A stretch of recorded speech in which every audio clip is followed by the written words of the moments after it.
always got to say that too. Sometimes I forget to say that right at the beginning too, because I want to say it throughout.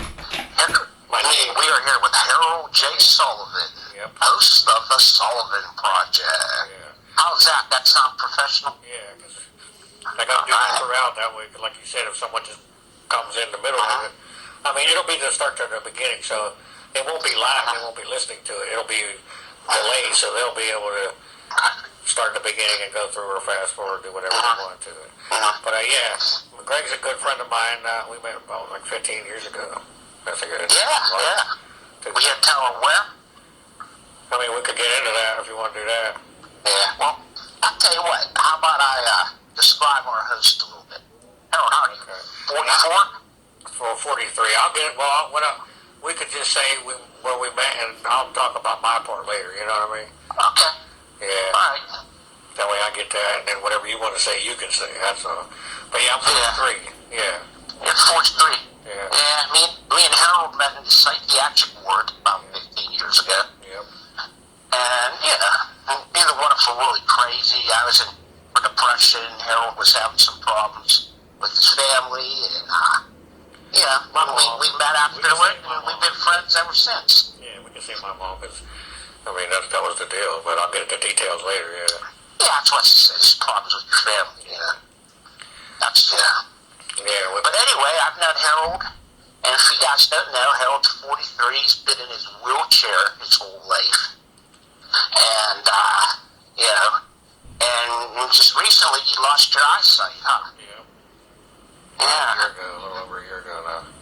And you think with all this, it'd be terribly down, but now Harold's inspiring everybody here, and he wants to help people. And, he's, I don't think anybody I know had a tougher life than Harold. And he's, right there, man. He wants to be here, and he wants to help people learn, right? Yep. And, purpose, Yeah, purpose, yeah. Yeah, it's tough. The Purpose-Driven Life. It's a book I listen to. Yeah. Yeah. Yeah, myself, I'm disabled. I'm on disability because of my back and my neck. Oh, yeah. And it's really tough, man, because, I'm used to going to work and, it's, Yeah, you move. what's the old saying, idle hands is the devil's tool or whatever, and it's true. Yeah, the devil tries to get in there when the negative tries to get in there when you're bored and you don't have nothing to do. It's easier when it's quiet. When it's quiet. Yeah, but, and myself, I've been trying to, volunteer at the First Baptist Church in Ambridge, and, try to help people out, and we give lunches and stuff, and it's been a great experience, because, I get to meet all kinds of people. That's awesome. Come through the door, Yeah. Completely crazy, completely drunk, good Christian people, people just that are funny, that are characters, it's just, kind of been like a blessing, that, get to meet all these crazy people and have a purpose in life, Well, crazy we mean by, we just mean like just. Well, actually, like people, being the pastor, we probably call it the garage ministry. Okay. We might cook out some hot dogs or something.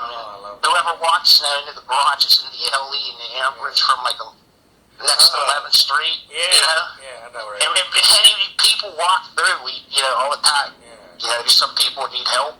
Yeah, they need mental problems. Yeah. And then there's just some people that are just such wonderful people, and you get to know them, learn about them. And, we all have stuff. Yeah, we all have stories, huh? Yeah, because this is a crazy world, man, we live in, I'm 54 years old, and I don't ever remember the world being as crazy as it is now, It's getting, even just the last couple of years, it's changing. Yeah. And they say we're coming to like a higher frequency in the world, the planet Earth, like another 4D or something they call it, like from 3D to 4D. It's a shift. Yeah, end of days. On the Bible, Ghostbusters. And my church talks about that. A lot of people think it is. I don't know. I think that, if you go back in time in history, that several different wars in the world people It's thought already it's the end of days. Oh, it's happened. Yeah. It's happened 3 times already. It's happened ice, water, and fire, I think. Yeah. And the 4th time is supposed to be ashes or nuclear or some kind of other hey, it could be happening. It could be a war. It could be some kind of solar flare. It could be a meteor. I mean, the way it's going right now, it seems people in Korea want to blow us up. So I don't understand none of that. Pray for these. That's what I would tell people. Pray for that guy, Putin, or whoever. Pray for your enemy, right? Send love to that guy, because what's he doing? He's trying to blow everybody up.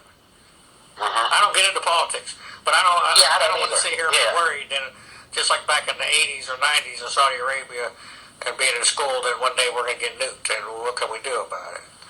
You know, or I was in school when the Space Shuttle Challenger blew up on TV. So was I. Yeah. Oh, Interesting side fact that I was in my senior year. Yeah. And I remember it was first period. I was in English class, and Mr. Bortpotch, I'm pretty sure you know him. He's the guy who always ride around on the bike down in Ambridge. He passed away recently. Oh, wow. But I remember him coming in like the space shuttle just blew up, and Krista McCullough, who was the teacher on it, she was supposed, when she would come back, she was supposed to come to Ambridge at the end of the year. Yeah. I think it was on TV live when it blew up. I mean, this kid's watching this. And then what happened? This ain't supposed to happen. Yeah, right. Jesus. So that got me in school. That was like 84. I was like 6 years old. That was 1986. 86, so I was 8. No, it was probably 1985, because I graduated in 1986. Yeah, I knew it was in there. And then Arabia, 90s, 92, 93, the war over there with Saddam Hussein, and we might get nuked, and now we might get, because they have all these weapons. They got weapons, we got weapons. You can't worry about that, you know. If it happens, there ain't nothing you can do, you know. Just like going to the mall. You got to worry about getting shot. Last time I went to the mall, I was worried, what if somebody just, and I never worried about my life.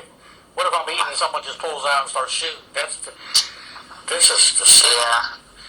But you know what? You can't let that, rule your life. You can't let that have that fear, you know? No. Well, I can't, because I've been close to death 30-something times, and I'd be afraid of everything. So, the last time I said, well, when you're not afraid to die, you can live. And the last time I said, well, I'm not afraid to die now. Yeah, it's coming. You're coming of age, man. You're becoming a middle-aged man, Harold, and it's time, you just looking right in the eyes there. It's my time. It's my time. Whenever I'm done doing what I gotta do, but I'm still here, I still gotta do it. You know what I mean? Yeah. So So you did. So you were saying about you did a radio when you were in college, DJ stuff. Yeah, I did. Yeah. WRCK, Slippery Rock. Oh, okay. So they have to have it any certain way. You know. Remember how Howard Stern had? He's like WNBC. Remember that? Yeah. He still talks about that now, making fun of that guy. He's like, that guy was a bleep and bleep.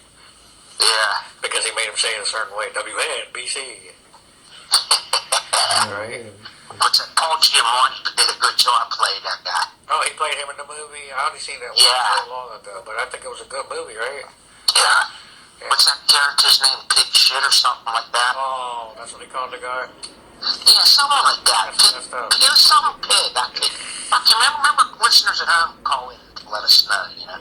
Yeah, let us know what contact me, let me know, pig something, what's his name? Paul Giamatti, right? Okay. And then, so what did you do? You introduce stuff, play music? Yeah, mostly I was like a DJ, but I read the news, and I tried to do kind of like a WDV morning show, some comedy and stuff, and I did the one show with it was this guy Malcolm Rogers, man. He was the guy that got me into doing the radio after he heard we had public speaking, and he liked my speech. He said, "Hey, you want to be on the radio?" And I'm like, "Yeah, I sure do." Wow. And we were Ferk and the Jerk. Oh, okay. We had to get the Ferk in there, because I was going to... Nobody called me Greg back in them days. I was always Ferk, you know. Maybe we'll put he was funny. Yeah, well, when I met you two, you went by Ferk a lot, too. Yeah. Yeah, so, but we might put that in the title of the podcast, Ferk. Because then it'll be Ferg. People will know who Ferg is, you know. I think it should be Legs and the Wheelman. What? Legs and the Wheelman. Remember that from American Dad? Nah, I only checked out a couple episodes of that. Well, that's the guy in the wheelchair's name, right? Well, no, it was the alien. Oh, wait, no. Yeah, it was the son. He was in a wheelchair. Yeah. And the alien, was the alien? I can't remember. But I just always remember, I was, let's say we were Legs and the Wheelman back in the day. Yeah. Oh, we could call it. How about we call it Furkin' Wheels? Yeah. Furkin' Wheels. That's a weird sound. But yeah, so you did that, and then you did comedy. Did you do voices and stuff? Like, what was the comedy? I tried, yeah. Cartoons and stuff? Most of the time it was me just picking on Malcolm, who was the jerk. Like capping on people, they used to call it. Yeah. Okay. And then I had a show with, her name was Darlene Manicuso from Butler, and she was the Metal Maiden. It was Burke and the Metal Maiden.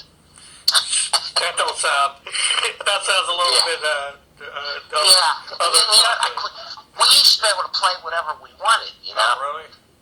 And then, so one day, they got this guy, I don't know, he's some jerk from out of Butler, and, like, you know, went to school there, and that was on the radio, and he was, like, trying to tell us we had to do top 40. Yeah. And we never listened to him, and we'd always get yelled at, but we still, Do it was fun. If you could do what you wanted, you get to do it. Yeah, it ain't like we were getting paid for it, you know. Yeah, oh, well, no, that's nice, though. You can just freedom. I think my one show, it had the highest rating. I had like 20 listeners. Well, Yeah, the interesting thing is we used to get fan mail from the Butler County Jail. oh, Yeah, they like the metal. Yeah, they always had like a metal request. okay, well, there you go. Yeah. So they wrote in from the jail just to hear a song. Let's do that. Yeah, exactly like that. Because they couldn't call in, yeah. Like, that was like, you know, Metallica they were still kind of new, you know? Yeah. And I always wanted to hear Metallica and, like, Iron Maiden. Oh, yeah.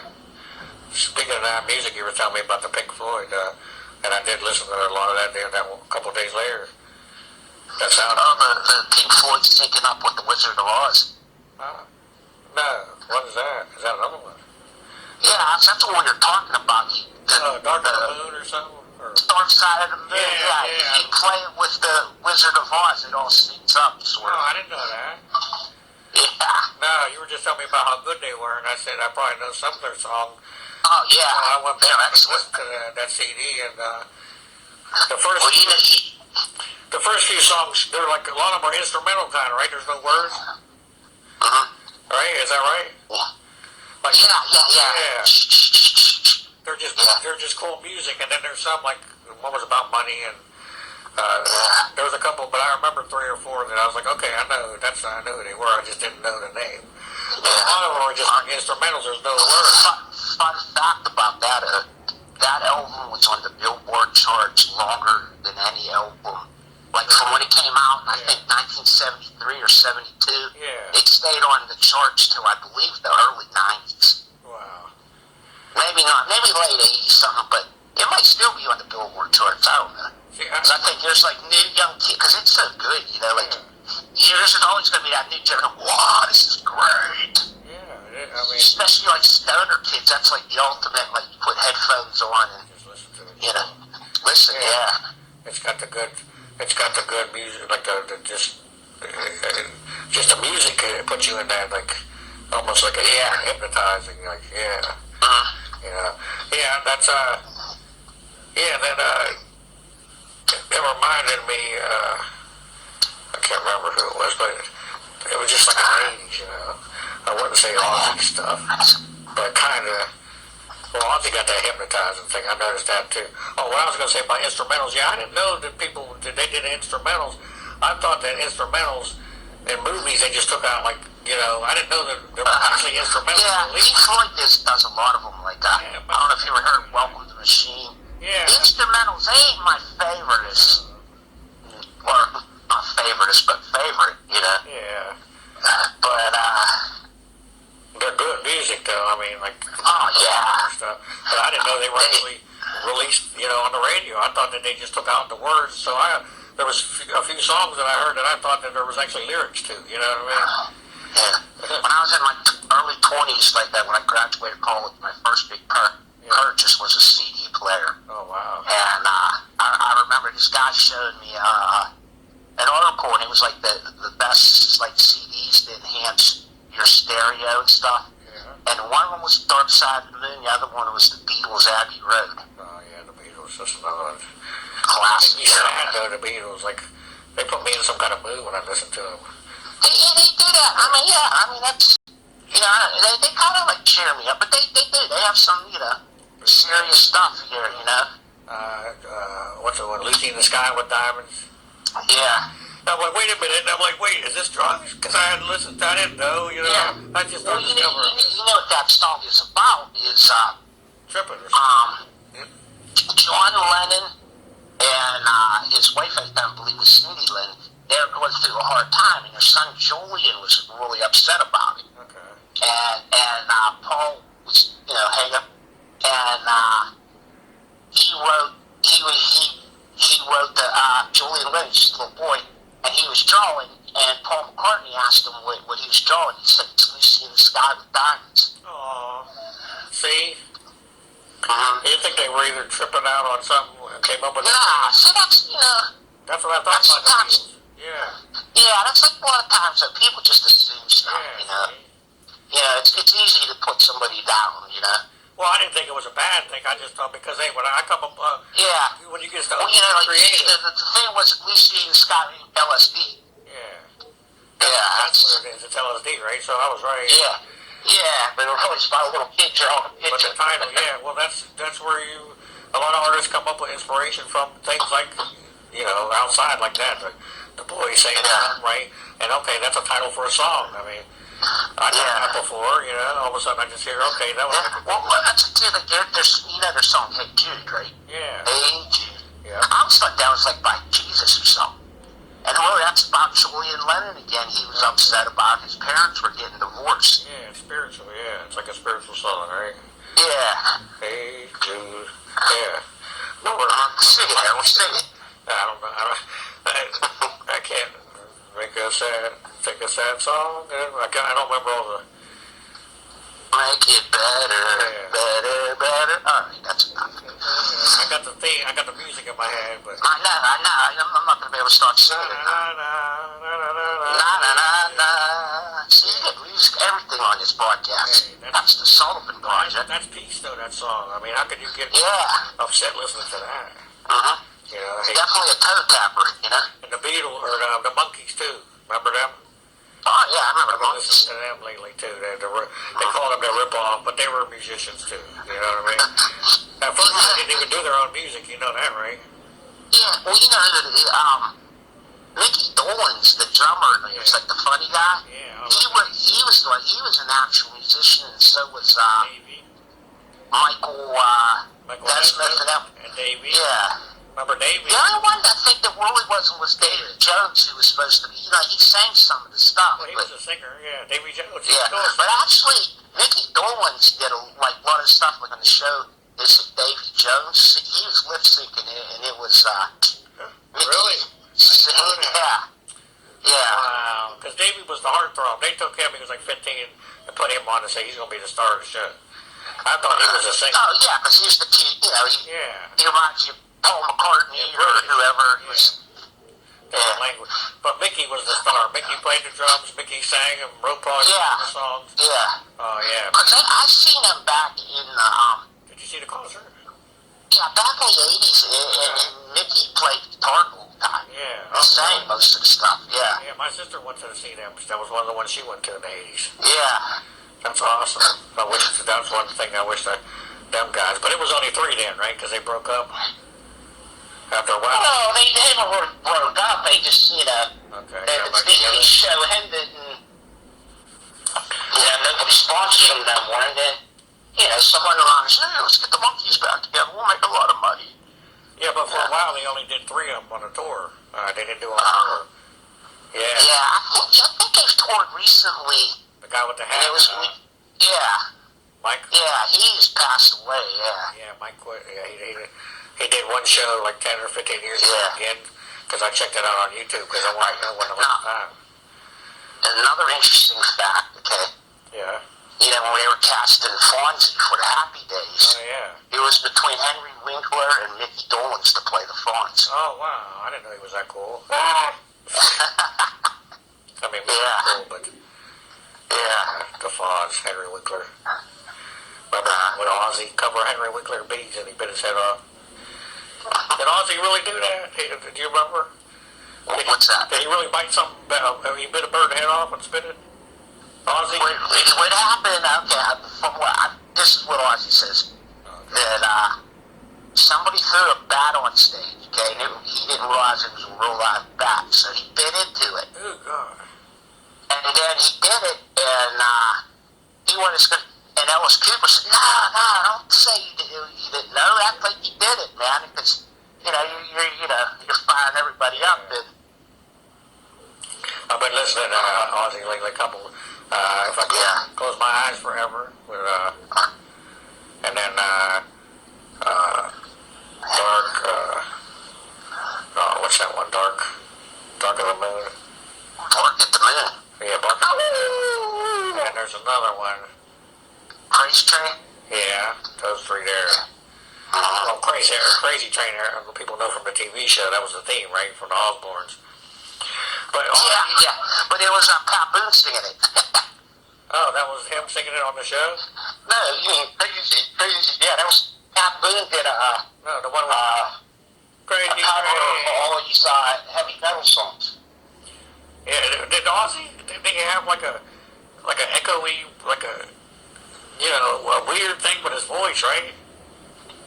Did you notice that? Almost like if he would say it was Satan, I guess that's what he called him there, right? Because he had this like trancy, like his voice echoed almost like auto-tune, but they didn't have that there. Yeah. He probably steps on a pedal and it makes his voice go like, There's something about it, it's like a trance though, when he was saying, like, close your he eyes. came from Black Sabbath, which was kind of like, you know, Yeah, he's like, dark things. And, he's like, close your eyes. But he's got this like echoey, like, you know, like, oh yeah, and it's with Lita Ford. yeah, well, it's just him singing, period. He has like this, where he's like crying almost, but he's like, it's just his voice. It's like the way you like puts you in a trance when you listen to it. And it's got an echo to it almost. It's like, you know, like a cult leader. I don't know. You know what I mean? Like if somebody's like trying to brainwash you, it's Ozzy's voice when he sings. Kind of. That's what I listen to. It's not. It's weird though. It's kind of eerie, but it's okay too. But I haven't listened to like all of his stuff, so some of his other stuff might be different. But then, as far as those three and a bunch of other ones, yeah, he just has his voice is just different to me. Oh yeah, definitely, man. Yeah. And when he talks, it's not like that. I got to see him when I was in junior high school with before Randy Rhoads, the guitar player, died or got killed, and then I see him later with his original Black Sabbath. Yeah, he wasn't the same after that. He said in the documentary that was his good buddy that died. Yeah. Been through a lot too. Yeah. See, I caught on to Ozzy way later. I mean, way after like when he had a TV show. I don't know nothing about all that and him being sick and stuff and all that. But from what I got, he was just an old guy, and he went through some stuff and had a life. You know what I mean? And he went through all kinds of stuff. But he's like even paranormal and stuff like that, and we'll get into that here in a minute. That leads into that. But Ozzy's he's never seen anything as far as that. Even though he's been on all them drugs and been through all them places. His son Jack was trying to convince him on a new show that the UFOs exist and ghosts. But he don't believe. He said, "No, I still have not. You know, he's not seen that. But then you know what I mean. So he's still mentally, he's still there. He's not like all people think. Ozzy's I remember on MTV or something back in, or something, the reason he wore a cross, I can't think of it, I'm drawing a blank, but Black Sabbath had another name before they became Black Sabbath, and I guess they were like semi-popular in England. Yeah. And they played a show for all these Satanists, and somehow he pissed them off, and he was afraid that they gave him the evil eye. Okay. So that's why he always wears a cross to protect himself. I got an evil eye. I got a bracelet with the evil eye. Yeah. Hey, but you know, it's intention. You can take anything, an object, and make it good or bad. It's intention, what you wish on it. You know, I mean, that's what I believe. So because at first the cross was upside down and it got flipped over. So it wasn't a sign of good at first. You know that, right? Yeah. Christianity. Yeah. The cross. You know what? Yeah. You know, you were a kid back in those days, you know, but that was the thing, you know. That was like the God people. Oh, you're like dealing with Satan or something. Yeah, the cross up. You know, now if you talk like Motley Crue when they came out, they had you know, and like, you know, them guys they don't believe in the devil or nothing, I doubt. And, you know, that was just the thing, you know, be dark. And plus you had like Tipper Gore and, you know, saying all that stuff. And, you know, so it was like kind of like, you know, like, Peace was the anti-movement in the 60s, where it was like big dark in like the 80s, you know. You know, it's kind of thing like you know, Ozzy, man.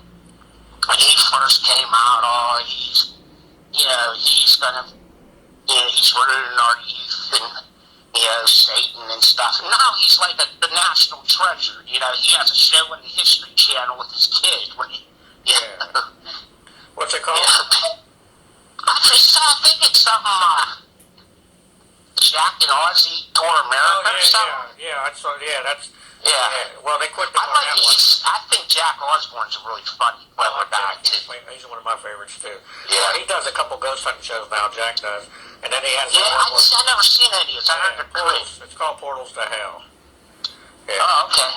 And then he has that show where he's trying to convince Ozzy too that there's paranormal, where he shows them clips like the best internet clips. Oh, you know what? I've seen that like on YouTube. Yeah, but that's when. Yeah, and Ozzy's like. But he's not convinced still. Yeah, he's still not convinced. But he has some ideas, you know what I mean? Like everybody else, he's got some thoughts. But he said he's never seen anything like right there. It just was like in his face. Nothing he could prove. You know, well, you know, we're talking about ideas for sure. That's a good one, like, you know, like how with the time, like, people, you know, perceptions of different people change, you know. Because, you know, like all us kids that are 80s now, you know, we're all 40s, 50s, you know, we're the head consumers here, so, you know, we all love Ozzy, you know. You know, and there's another guy's kind of like, it was Ice-T. Early 90s, he did that metal album, and he had that song Cop Killer, and oh my god, No, I didn't know you did a metal album.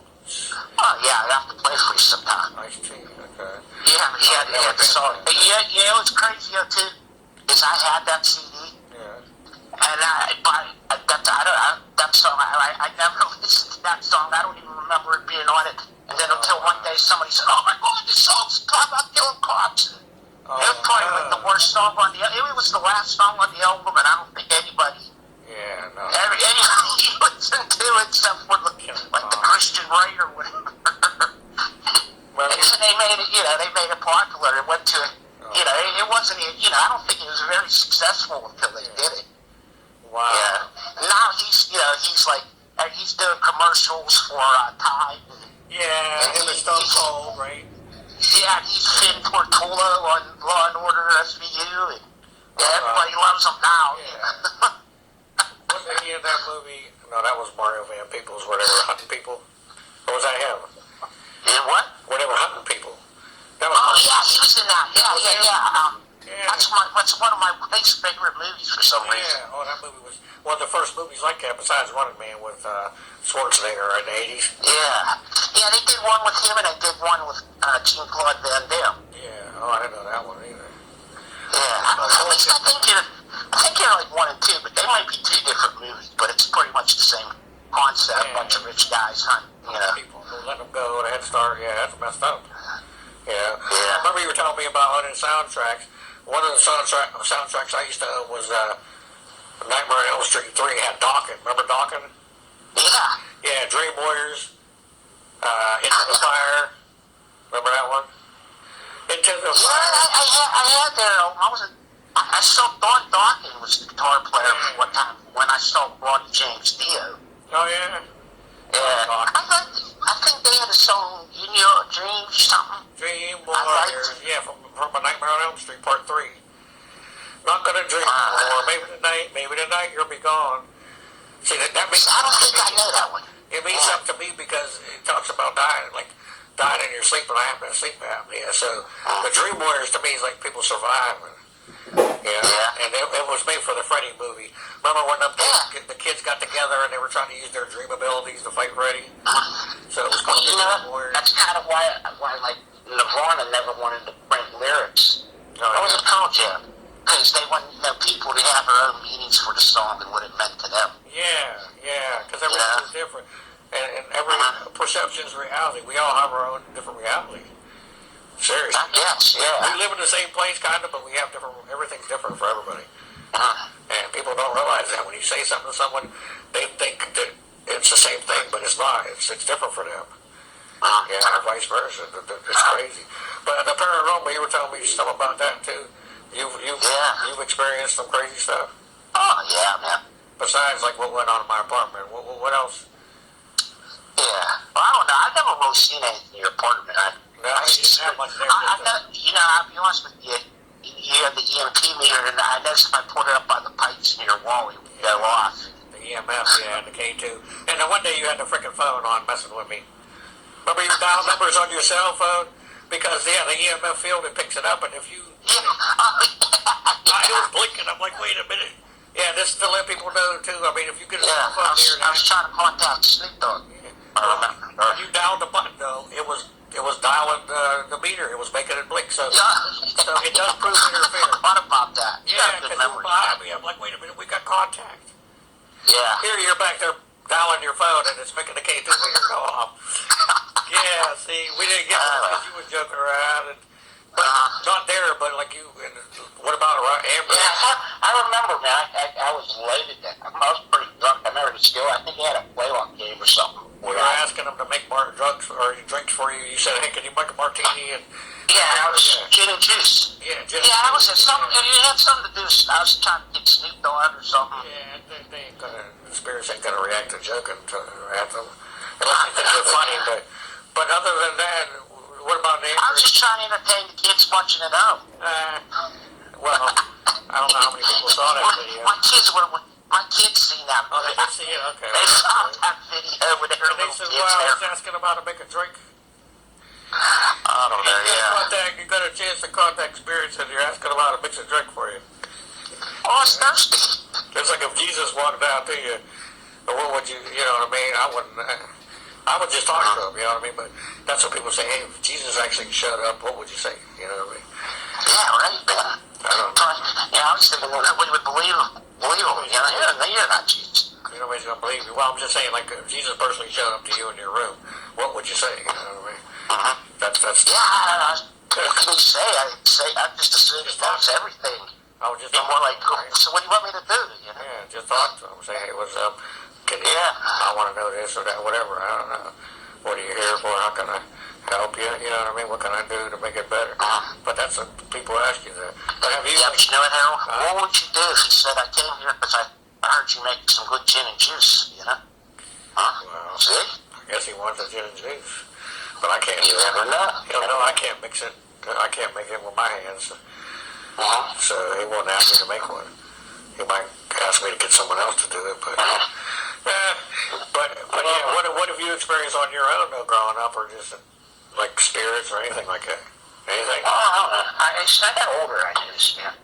My sister's house is it just seems like it's a magnet. I've seen a little boy ghost, and supposedly what do you look like?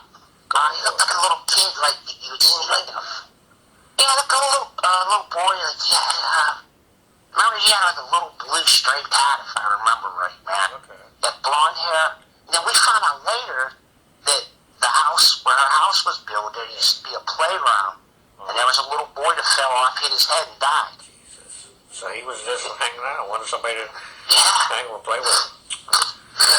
And there's more at her house?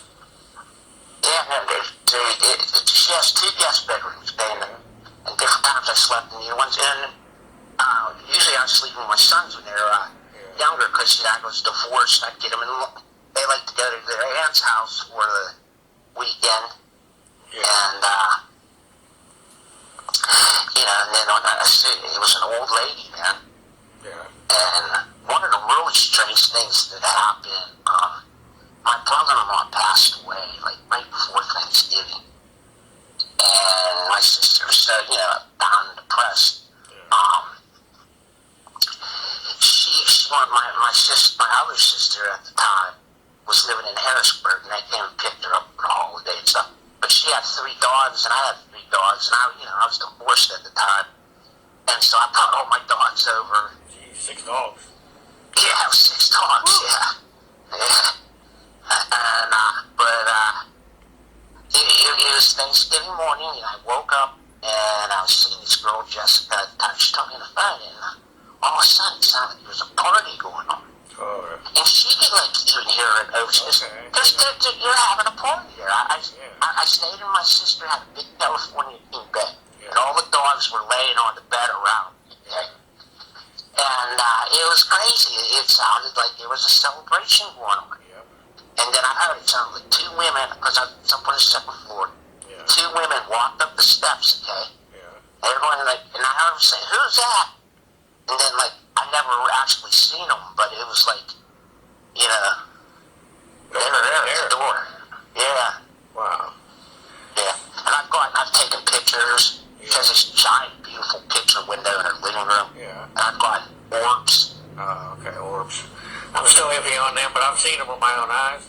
You know what I mean? Yeah. So they could be just something like a glare or a reflection, or they could be energy balls. I've been on ghost hunts where guys have these real fancy cameras. Oh, you've done some of them? Okay, you've done some. Yeah, and there's like live orbs. Oh, yeah, they float around. Yeah, they move different directions. Because there's like there's like Legionville in Dayton. That was like the first trading grounds for the military. I think you've heard of Down Wayne, the general. Yep, that was his thing. Yeah, we did that field, and it was like live orbs, man. Oh, okay. Could you see them with your eyes too, or just on video? It was weird. There was one, we saw it on the video pictures, but I mean, you were seeing them live. Like, you couldn't see them in front of you, but the camera was orbing up. Okay, And you could see it live, modern digital camera. Sometimes it don't show up on either, like it shows up on one or the other, or both. Yeah. You know what I mean? Like, you might not see it with your eyes, but it'll be on video.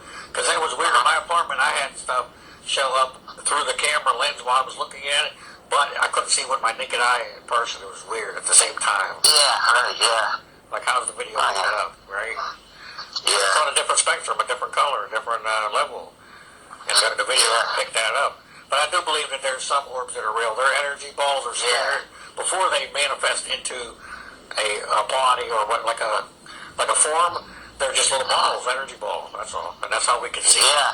That's how we see. I mean, it could be light, camera. A lot of people say it's just wetness in the air or something. Maybe a bug.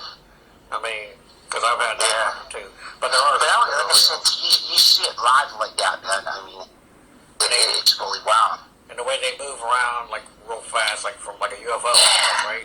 Like a UFO, like that big boom. And I've seen it like on ghost hunts and stuff. Yeah. And we're both fans of the Supernatural show. Yeah. They've had, and whoever came up with that, they nailed it, man. They know. Yeah, they go from. I got a couple in that apartment over there, and I said, the orb disappeared in the door. It didn't go, like, so, it didn't go through the door, like it was, so I knew it was an orb, you know what I mean? Yeah. Because it was in the living room over there, and it went, and I was like, okay, well, what happens to this? It happened twice, and it across the screen, it just disappeared before it went into the bathroom door. Yeah. So it wasn't a bug, it wasn't anything, it was an orb. It disappeared, and I've seen them with like eyes after I went blind. Yeah, and if it's on the film, why can't you see it? I don't know. Yeah, but people could say, under any circumstance, you can't zoom in on it. It's just a thought, Yeah.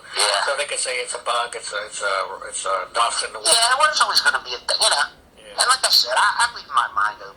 But your intuition, if it tells you, hey, I just saw that. That's not dust. You know what I mean? Yeah. Then you know. I had, it gets cold. Cold spots, yeah. Smells. You ever had a smell? Phantom smell where you just smell something that wasn't there, like. I don't know if I've had a smell. Yeah. Those are very rare. Yeah. Smells where you just smell something that reminds you of someone in the past, or just think. And I don't know. my friend Woody Sampson, Yeah. he was staying in this one house on, what is that, 14th Street. Yeah. I was always told that house is haunted. Way down there, right? Yeah. Yeah, right, yeah. I was told that I used to always see it, and the people he was staying with, they always saw it. And then he always thought I was nuts, and then he saw it. I remember It was always like, the older they guy. call it this. What's that? The older guy used to smoke a lot, Samson. Yeah, he's not older. He's younger than me. Oh, okay. He's like, he might be younger than you. I don't know. Okay, nice. But he's not much, but he's close to your age. Okay. Yeah, I think he always said he looked like a Puerto Rican or something. Where'd y'all Yeah. Yeah, but he eventually saw him. But they gave him the name Steelworker, man, because he always had that flannel shirt on. Oh, okay. Yeah. Yeah. But what did you see at his place? What happened? He said, my friend, I don't know if you remember Adrian and Josh, man.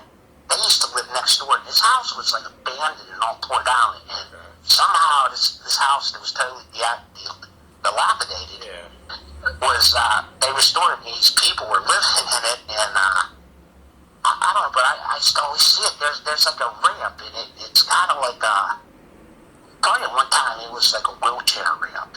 Okay.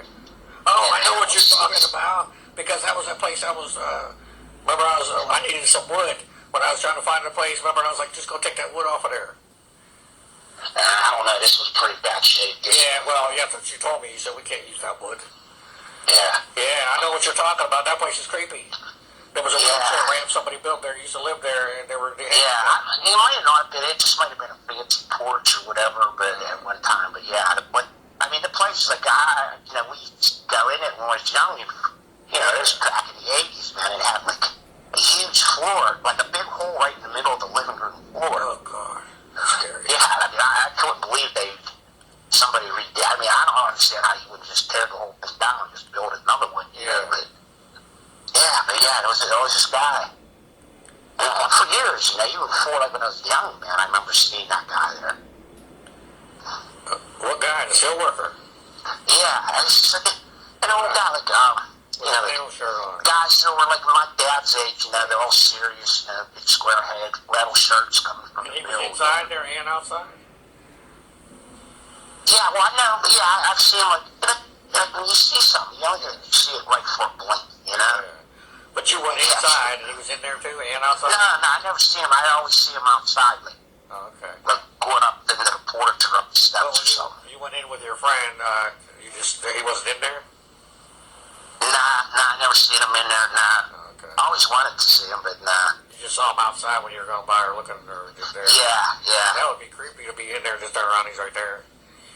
Yeah. You might go through that hole in the floor, you know what I mean? Yeah. Jesus. The old Fat Eddie's bar, man. They were telling me about that too. Yeah, a lot of people said that. Yeah. The whole bowling. I remember at one time it was the owner's wife and the one girl was bartending. Yeah. And it was like he flashed in the mirror. We all kind of saw it. Nobody knew what they seen. Yeah, somebody else was telling me, or you might have been years ago telling me that. You all saw a face in the mirror, right? Yeah. Yeah, Fat Eddie's, yeah. Yes. People don't pay attention to that stuff, but you know what? I heard this the other day on the podcast, actually. It's easier for spirits and stuff to get into drunk people. Because this one lady said she sees spirits, and in the bar, she'll see a spirit walk right up to a drunk person and just go into their body and then start drinking. Because they can drink through their body, right? And they get real drunk, and then you black out. She said that's what blackouts are. She said people black out is because the spirit got so drunk. It's the fact that I just got there. I was just sitting down when it happened. And you saw I just got off work or whatever, How many people? 3 of us. Jesus. Who was it? Like, who was the face in the mirror? Like, what was the face in the mirror? He just looked like a guy, like, in a work shirt, man. Couldn't really, Was he somebody who used to go there? Like I said, it was a blink. Oh, yeah, that's how it is, usually.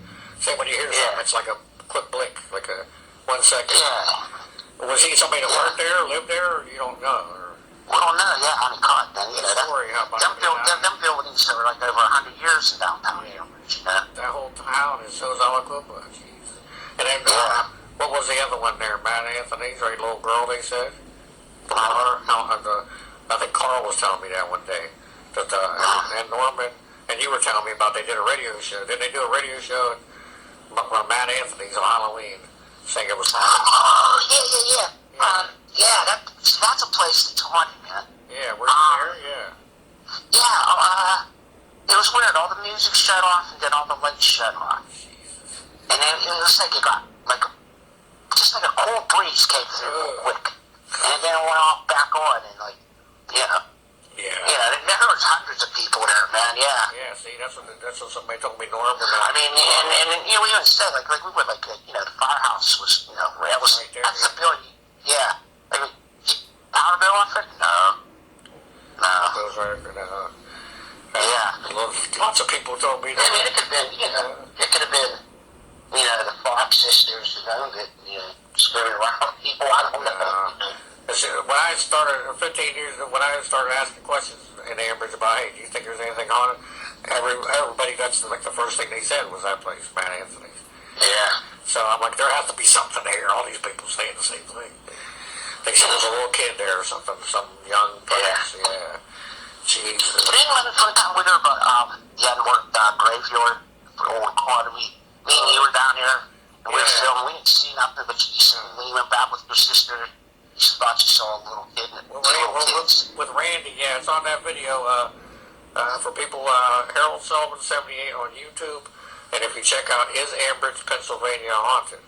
And it's in there when me and Randy went down and checked out the cemetery. And he was zoomed in, okay, because he was learning how to use the zoom and all that, and you can't really... Yeah, I think that was me and you that did that, but that might be great. No, it was Randy, it was his voice on there. Okay. But when we went down, we didn't really get nothing. Yeah, because I tried it. It's usually the first time you get something, it seems like, but then after that, it's different. But yeah, when he was zoomed in right in between the fence, just looking in there to see, then when he zooms out, as soon as the camera starts to get focused, you can see, it looked like maybe 1 to 2 little kids, like a boy or a girl, and they were looking right out between the fence.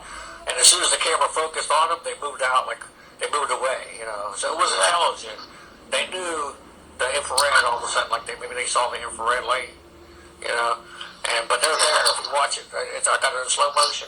For everybody. Yeah, I remember seeing it on your laptop back in the day. Yeah, whenever I played it back in slow motion, because it's easier when it's only a couple seconds than it is in a whole movie to play it back, because it only happens in 3 or 4 frames, literally. Yeah. But it's definitely there because you have the darkness, right, and then you have the smoky, which. A lot of good, when I had my paranormal experience years ago, I saw them on the podcast, I talked about it. They look smoky to me, the ghosts, ghost hunters. They're white, smoke see-through. That's what they're made out of. And that's what it was like. It was a smoky, it was smoky white. That's what they, have you, have you been close to death? Have you had any, have you had any close to death, life experience, where you... Oh, God, yeah. When I was 31 back in 99, I got back surgery, and about 4 days later, I developed a horrible staph infection. Oh, God. And I was in tremendous pain, and they did a procedure, they called it a scrub out. Oh, yeah. And it went septic in my system, and I went into a coma for 4 days. I woke up on life support. Yeah. Did you have anything going on when you was in there? You didn't go anywhere or nothing, right? Well, it was just I was there, and it was it was an animated, I don't know, I really can't, there's nothing really to compare it to. It was just, when you were in the coma. Yeah, when you were in a coma. Yeah, it was just these lights, and I remember there was a foreign doctor, he probably was Russian or Polish or something. Yeah. And I remember I'd come through once in a while, and he'd be Greg, wake up. I remember him cutting in every once in a while. Okay. But I remember it was all the colors were black, red, and blue, man. Black, red, and blue. Okay, I got it. Yeah, black, white, and red or something. Black, white, and red. And just changing colors while you're unconscious, and then once in a while you're talking to you. Mm-hmm. Yeah, because this is fascinating because, see, I'm doing the right things. Like, how do I know that? I'm asking because people Yeah, I have didn't these see things the in light or common. nothing, you know. Yeah, people have these things in common though. They have paranormal things. They've been close to death. These are linked things. This is not like a coincidence. So I'm doing the right questions to ask you because I'm learning these patterns now. Oh, yeah. And I'll ask other people, hey, have you been experiencing, have you ever had a paranormal, have you been close to death? And a lot of people have similar things, and this is fascinating here. And it was nothing. When I woke up, man, I was, you know, I had a really high fever, and they had me, like, on a morphine drip. Oh. I was hallucinating. They had a tube all the way down my throat, tube up my nose, and, like, I had a cough so bad, but the nurse would have to come hit this button so I could cough. Oh, God. And it was just, wow, yeah. I still remember, like, I don't know how, maybe half a day or something, then, you know, my vitals got up to where they could, I remember taking the tube out. Yeah. And there was, like, you got these little hairs in your lungs, you know? Yeah. And I remember it was like it was like a bullet pack, you know, like on it, and it was horrible. And they pulled this thing out of my nose. It seemed like it was, you know, at the time it seemed like it was 2 miles long. Some kind of breathing thing, yeah. Oh, God. Then like I said, I woke up, man. Yeah. It was, you know, it was a combination. I had a really like 111 fever. Oh, no, you would be, that ain't, Yeah, that's, you know, they said I was pretty close to death. that's Yeah. 110, yeah. Yeah, and you know, and like I said, I was on a morphine drip. I was god off. So you're half in and out too, like me. You're not all the way here, or you're partly still there. Yeah. I mean, is that the only time you've been close to death? Other times? No, I haven't been close to death other time. That was just horrible, man. You know. And I was like, you know, my son was 6 months old at home. You know. Yeah. It was just horrible, man. Well, And I spent like 2 weeks in intensive care. yeah. And Jesus. yeah, man. Oh man, I kept telling him I'm hallucinating. What were you seeing? Oh my God, anything and everything, man. I was seeing stuff like, I don't know, like horror stuff, horrible stuff, like murder, and then, you know, Scary porn, and then, you know, I was always a big Batman and Robin fan, and I started seeing Batman and Joker and stuff coming out, and then I remember my wife, you know, she put this little picture of my baby up there, you know. And I remember seeing like it was like the hundreds of his little head popping up and down and laughing and stuff. That'd be scary. Yeah. And I mean, I was seeing some good stuff. And there's, you know, they're playing this god awful elevator music. And it was like maybe 10 songs, then like the track would start over. Yeah. It's horrible. Then you say you've been having like stuff like the last couple of years, like your own psychic stuff going on. Yeah. Like seeing stuff in your mind, like the third eye. Yeah. What is it? You just see like an image, like just. I'm not sure, man. I don't know. You know. But they don't really mean nothing to you, right? Like what is it? Just like. Yeah, I mean, I've seen some stuff that in your kind of mind. meant stuff, like when I was in church and stuff. Yeah. Oh, you went to church. And weird, you know. Yeah. I don't know. And it was like, you know. My dog's saying hi. Oh, tell him hi or her. Come on. Shh. No. Yeah, well, images, you would just get like pictures like a dog or a cat or just like stuff like that. Yeah, people. Weird stuff like a room full of just furniture or something. Okay, well that means something, yeah, that definitely means something. Yeah. Yeah. I always see people driving in a car. Well, somebody might be getting ready to have an accident. You got to tell the person. I don't know, but it ain't like it's not people I know or anything, Well, you know? You didn't. Weird stuff, you know? Yeah, you got to figure that out because why is it there? If you're not thinking about somebody driving, then why is the image there? So that's And it's, my friend Brian Carter's, when he died, oh my God. before he died, Yeah. the last time I seen him, I just knew I was never going to see him again. See, you got that intuition too, yeah, see. Yeah, that was just weird. I didn't even know he was sick. Yeah, I didn't even know. Cause He just, I couldn't see him. That's a sad story, man, you know? He he was always nice to me. Always commented good stuff. Oh yeah, yeah, he was a great guy. He was in the good movie, like he was in the movies. He was in everything. He was in movies. He did everything. You know what I mean? He was in 3 or 4 movies. Yeah. Back in the day, he told me about a couple Stephen King and stuff. Or maybe a Romero zombie movie. I don't remember, but Yeah. he was in movies, and he wrote a he wrote a book about Amber. It's like a little guide. I don't know if The guy named Amber? yeah. He did. Yeah, he wrote 2 books, I think, at least. And I don't know where you could get them. I thought that He wrote one, Neck Pain, I remember. I thought they had them in the deli there, Stengels Bakery.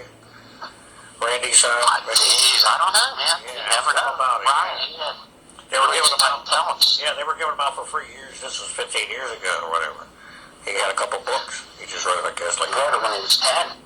Huh? 50 years ago, he would have been like 10. No, 15 years ago when I met him in Ambridge. Oh, Like I wrote a couple books, and I do remember like seeing one. They were like stapled, like you know. Oh, okay. But they were books about Ambridge or just things like. Oh, yeah. Yeah, like a. I know him. But I didn't. Yeah. But yeah, so you've seen the things. Is that it? Have you had like people dreams like or? Did you have any of that kind of stuff?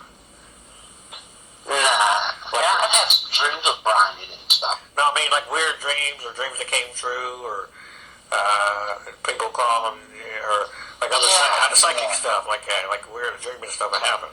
You know what I mean? Yeah. Yeah, you don't have none of that. Have none of that going on. Yeah, sort of. Yeah, I've had dreams. It's weird. Like I'll dream about someone I haven't seen in 20 years. Yeah, no problem. And then like I'll dream about them, then I'll run into them like at the drugstore or something. You know? Yep, that's how that is. That's that thing. You know what I mean? Yeah. We know what's going on. We've been here before us. That's what I think. There's no such thing as time. So this already happened. And I dreamt about someone I haven't seen in years, and then like sadly out here, like another day or two, I mean, he died or whatever, you know. That's what I've been doing a lot lately. Like when Jimmy died, and a couple other people, I tried to get a hold of them either right before or Brian too. The same thing, right after or right before. It's like I knew something was up, and then we know is that we're all energy. You know what I mean? So we're all energy. But let me, before we go here, I'm going to just finish that story about my mom because I'm not going to put on another recording just to talk about that. And you're on it. You were with me anyway, so you know. I mean, you saw how distraught or whatever I was in there, and you could be on the outside telling how you saw it because I don't know. I was just in there. When I got in that psych ward, I didn't know why I was there. You know what I mean? Oh yeah. Because I don't know if you could tell that, but I was like, why am I here? Am I never going to get out of here? What did I do? You know what I mean? I was panicking because of that. I'm like, and then they don't want you to go alone, right? You can't go on a run by yourself. What you were blamed for, like everybody was quite obvious that like there was no way you could even physically did that. When I explained it to you, right, you could understand the other day how it happened. You know what I mean? But it didn't. Yeah. So how it really happened was it was so bad at the time. I was getting robbed, and my mom used to come in and attack me in the middle of my sleep, and I was sleeping with a knife. And this was one of the big fishing. Like it was longer than my arm, my arms were little. This was like from my elbow to my fingers. You switch or you open it. It wasn't a switchblade, but you had to open the blade. But I had it always open in my bed laying there. I mean, I could have gotten. I asked you, was it even possible for you to open it by yourself? No, but it was just open laying there, so it was. She opened it for me though. Yeah, for people that know, Harold has really small arms. Harold has a very small body. He never grew from an adolescent. Years old, yeah. Yeah, and his arms are, they're misshaped. Twisted, curled up, and my fingers are. I used to be Harold's caregiver, and I remember the first time I had to change him, he described himself as a naked Purdue chicken. Yeah, because I'm so skinny. Yeah, because people don't know it, but I can't build muscle. It's part of the arthritis. No matter how much I eat or whatever, I just can't gain any weight. It's like a skeleton with skins and bones, little bits of muscle. And plus, I wore so many braces over the years on my legs and arms that kept them from. Because remember, I wore them hand splits at night. I strapped hand splits on at night so my hands I don't fall over on my hand. Do you think that the way they treated it was a misdiagnosis on you? I don't know, but they did a lot of stuff that messed it up over the years. You know, like Yeah, the because once you didn't make a body cast, yeah, when I was 10, and that locked up my legs and all the cartilage everywhere from the waist down, dried it all up. And then I had that neck surgery at the halo, but they had to for my head. They said my head would have fell off. Seriously, the doctor said if you wouldn't have came in for a checkup, your head would have fell off. And they took a bone out of my back and put it in my head and wired it in, and then I had to wear that halo where they screw it in, and they hold it up for 8 weeks like these poor bars. And, yeah, I mean that was all before I was 12 years old. The drum, but I had that knife and I kept it. It was so bad, the abuse, and just I didn't know where to go. I couldn't call the police because they wouldn't listen to me. Nobody would help me. So I was sleeping with a knife. I'm like, if I get robbed or I get beat up in the middle of the night, I don't know what to do. Notification from oh boy, Tom Palladino, Scalar Light Anti-Aging and Longevity Bundle. We don't want to hear about that guy. Anti-Aging and Because I think that guy's a discount offer from Scalar Light. this is a place called Scalar Light, which I don't even want to give no credit to. For only But he's $109/month. supposed to be a spiritual guy, right? Anti-Aging and I'm trying to talk over that thing because providing for my computer reads my emails out to me when they come in, which is neat. But this Scalar Light guy, he one-of-one window. was on the podcast. He's like, send me your picture and I'll do some light energy on you. Right? It's free of charge for 10 days or whatever. Okay. But I don't know what he did, but I felt worse if he did do anything. But then my sister said on the website, that sounds weird to me, man. yeah, you're supposed to go on. Well, on the website it said when you do the 10-day free thing, you're actually supposed to go on and do some kind of classes too. But he didn't say all that in the thing. He's just like, if you go on, send me your picture. Yeah. And I do, yeah. Well, that's why I let it go and I didn't do it anymore. You know what I mean?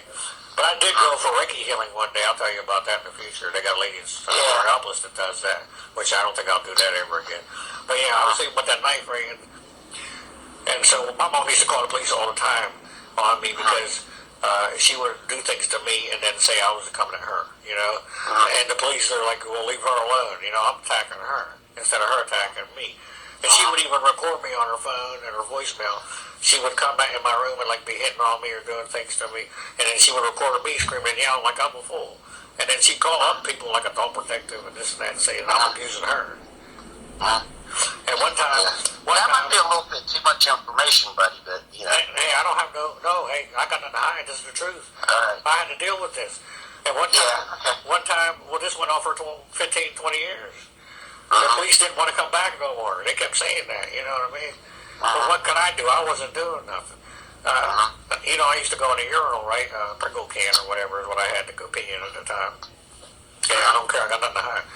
And my mom didn't want to dump out the urinal sometimes. She'd be like, I just sat down. Like I know from the other room, you know what I mean?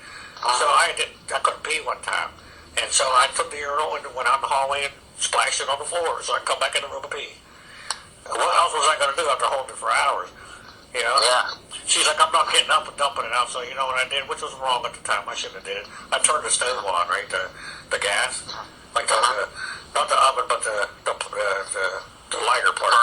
Yeah. And I said, now you got to get up. And then I dumped the pee on the floor and I went in the bedroom. You know, and then she called the cops and said I tried to light the house on fire. The police, the fire department came and everything. I said, I just wanted my urinal dumped out. Y'all don't know what it's like to live here. Yeah. What else can I do? No, I wouldn't do that again after that because she left it on too. She left the stove on that whole time till they got here. Just fill up with smoke and you could smell the gas. That was messed up. So then that knife thing, same thing happens. Okay, she's one morning we're getting into it. She gets me out of bed and she puts the knife in my hand and she's like, "Go ahead, you know,